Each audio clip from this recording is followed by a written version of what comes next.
If you want to draw the modern fishing boat, then you have to draw like this one, just straight line, and it just like this one.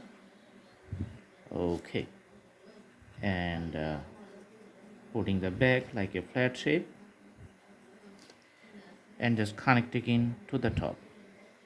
Okay, so that's the thing.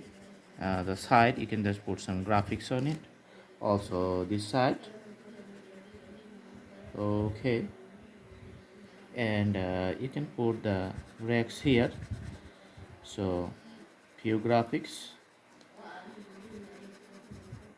something like in a pattern.